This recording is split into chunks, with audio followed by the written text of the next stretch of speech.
Hi friends, I'm Texas Dave, owner of Rally Ready Driving School. We're here at our 136.99 acre rally ranch just outside Austin, Texas. Today, I'm going to take you through part one of our 4-part rally fundamental series. We're going to teach you how to use your left foot on the brakes. This is the first exercise we do at the rally school, and that is straight line braking. It's exactly what it sounds like. We're just going to get in the car and go fast in a straight line, then you're going to stop with your left foot and steady your right foot. Sounds simple, right? Wrong.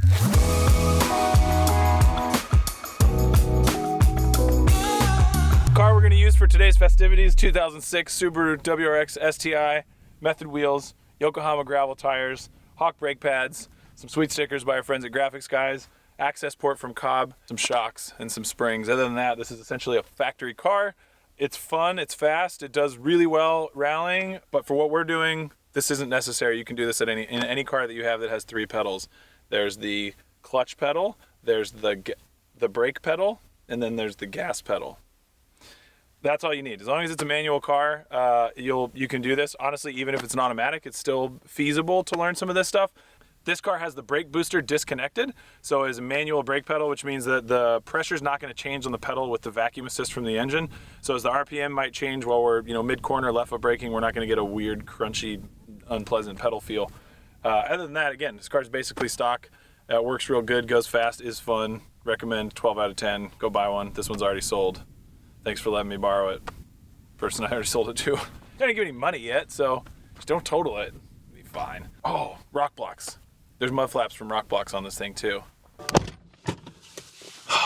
Step number 1, put on your seatbelt.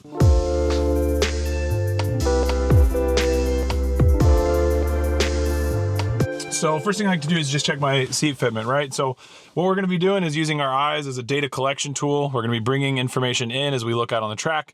Our brain's gonna try and figure out what to do with it, and then it's gonna send stuff to our hands and feet. So it's imperative that our hands and feet are in a position where they can effectively utilize the inputs, being the steering wheel and the pedals. So I like to drive super close to the steering wheel. I'll push the clutch pedal in, make sure I have a lot of knee bend, and then I'll check my throttle and brakes and make sure I can comfortably move between them. Do a little jig there, get down to 9. Okay, I'm happy with this. I like to try and keep my hands in their respective hemispheres, so left hemisphere, right hemisphere.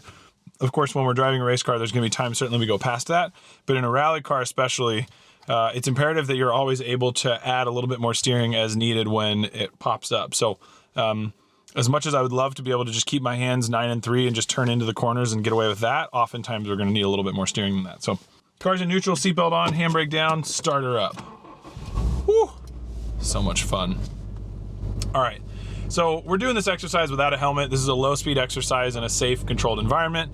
Oftentimes in cars that are designed for road use, that have airbags and all these other safety standards, the helmet can actually be more dangerous than just operating the car as it was intended with its intended safety protocols. So in this car, specifically for this exercise today, we're running at low speeds. We're gonna run without a helmet, but wear your helmet, kids, especially if you're rollerblading at a skate park in 1999, and make sure that you actually latch it at the bottom and you don't do what, that cool kid used to do where he'd latch it on the top and be like, whatever, dude, I'm wearing my helmet.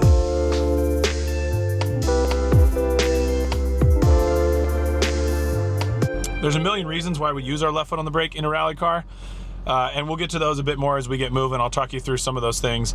But essentially, in a race car, you are able to build a software profile almost of what you're doing on a road course. You know that a track temperature of X and a certain driver and a certain car and a certain tire compound is going to produce a specific lap time.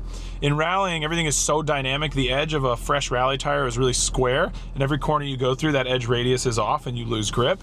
As well as the fact that depending on where you are in the running order of cars, the surface gets swept. So it may go from really loose and gravelly like this surface is right now to hard pack. And here at the Rally Ranch, it gets so hard pack, it does what's called blue groove, where the surface of the dirt actually packs so hard it's like concrete and it'll chirp tires as we slide around. So the surface is so dynamic that you're constantly adapting and having to adjust your attitude, speed, and angle based on the track conditions and the vehicle conditions. So because of that, we're essentially always making small micro corrections mid-corner on everything that we're doing in a rally car. Left foot braking allows you to maintain the momentum of throttle and have these tiny small corrections with just your left foot on the brake, allowing you to move weight forward, backward, side to side, So your left foot braking really becomes your throttle, your brakes, and in many respects your steering wheel, depending on what platform you're in, whether it's a front wheel drive, rear wheel drive, or all wheel drive car. So our goal today is very simply just to get you comfortable using your left foot on the brakes. Once we've gotten you through that, then we'll move into the skid pad, which is teaching you how to left foot brake in a circle, meaning how to use left foot braking to adjust the attitude and angle of the car mid corner. And then we'll turn that into the figure 8. Take your skid pad, pull it apart, add a crossover in the middle. Now you're linking corners together at a low speed. Then we move back here into the slalom, linking corners together high speed. Those 4 exercises are the fundamentals of rally that we teach here at the Rally Ranch.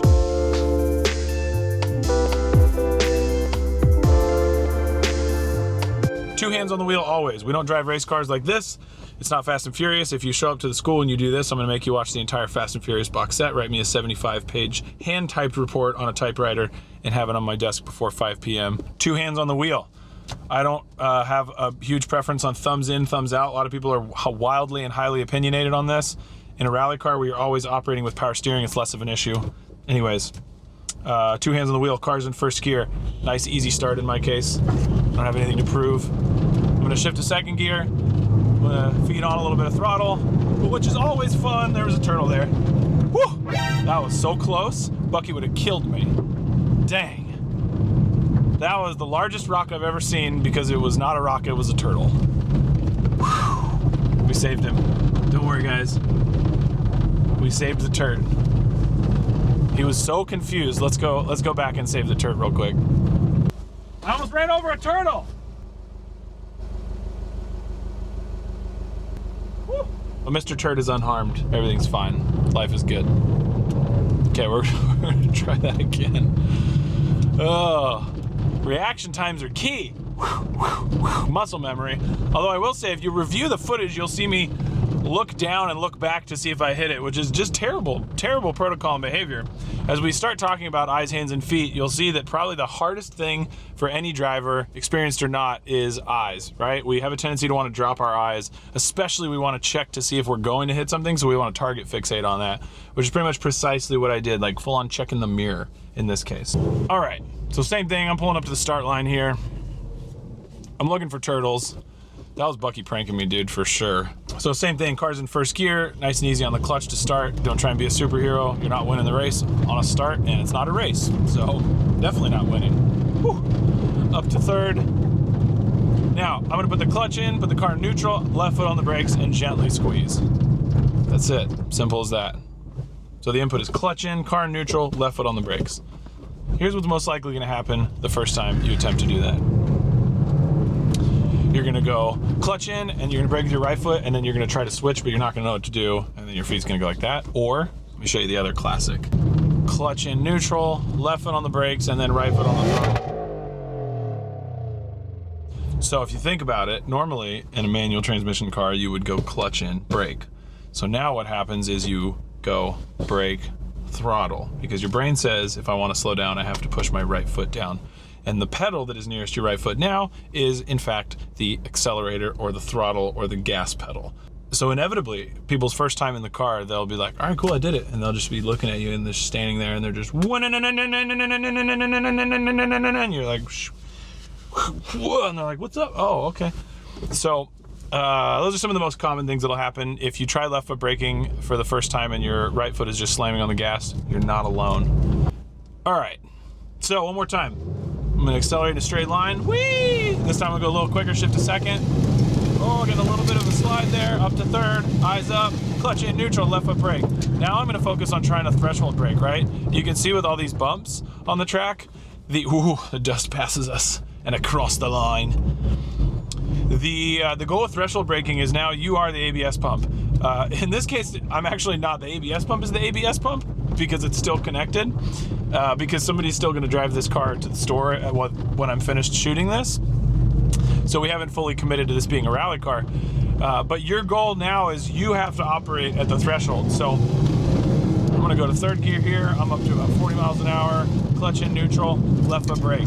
So now the goal is essentially you wanna modulate the vehicle's pressure. And you can hear, in this case with the ABS, the front left, the left rear, the front right. That's it, nailed it. The front right, the left rear, you can hear the wheels modulating.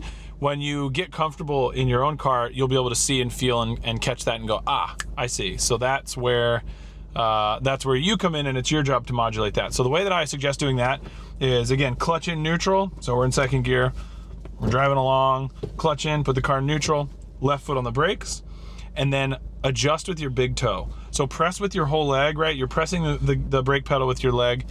Anytime you're operating any pedals in a car, any input in general, smooth and tidy. You don't want to have crazy disruption of the weight. You don't want to throw the car into a corner, at least not as a beginner, until you've gotten really comfortable with kind of where the margins are and where the edge is for a car. So as you're getting comfortable for the first time, just gently squeeze the pedal on. You'll start to feel, just like in a clutch, the first few times you drive a car with a manual transmission and you have to figure out where that dead zone is before the car engages.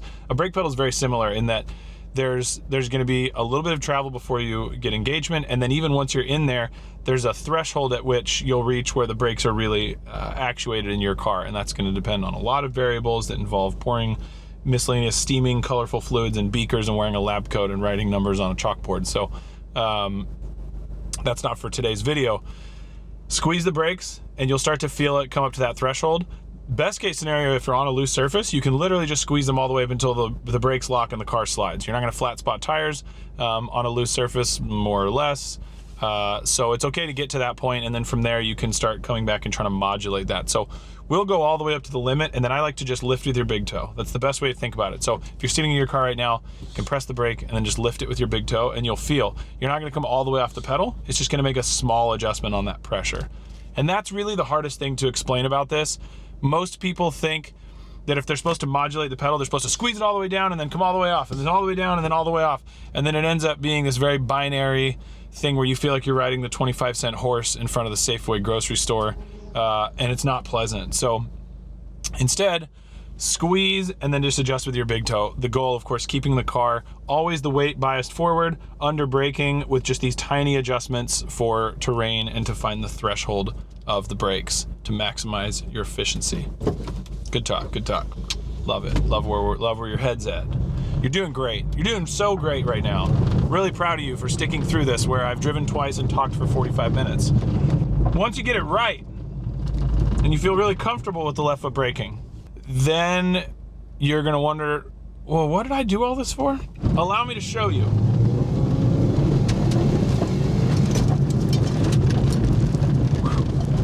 Whoa!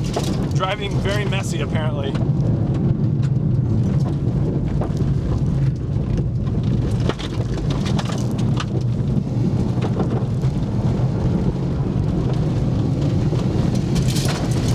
Hope that turtle doesn't decide to come back right now. That would be a bummer.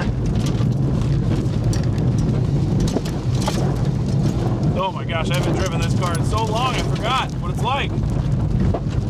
So what I'm trying to do right now is keep my eyes up as far as I can, looking down the track and finding anything that I need to know. In this case, I need to split these two barricades, so I wanted to know way back there, those are up here. And then I'm bringing that information in the brain, sending it out to my hands and my feet, ideally without having to think much about it.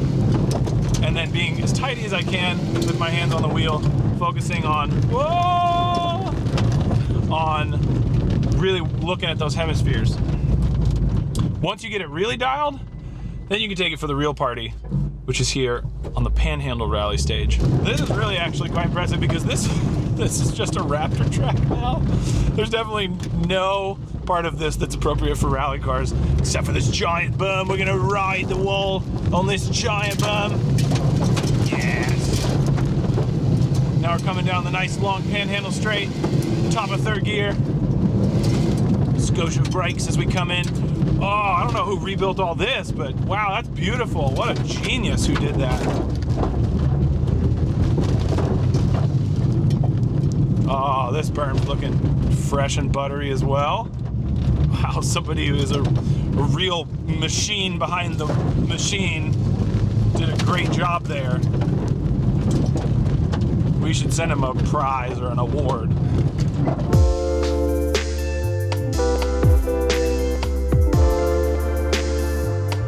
Recap. We use our left foot on the brakes because rally cars have a unique need for a lot of dynamic weight transfer throughout the corner entry, mid corner, and even corner exit when you're on a loose surface, especially when you're driving with a co-driver who's painting a picture as you drive. And your job, of course, is to translate the numbers and the information your co-driver gives you into tangible inputs in the car to maintain the delicate dance through the woods as you do the magic thing that is rally driving. It also allows us to compensate for anything else that we find, like in this case, any undulating terrain, any bumps in the surface.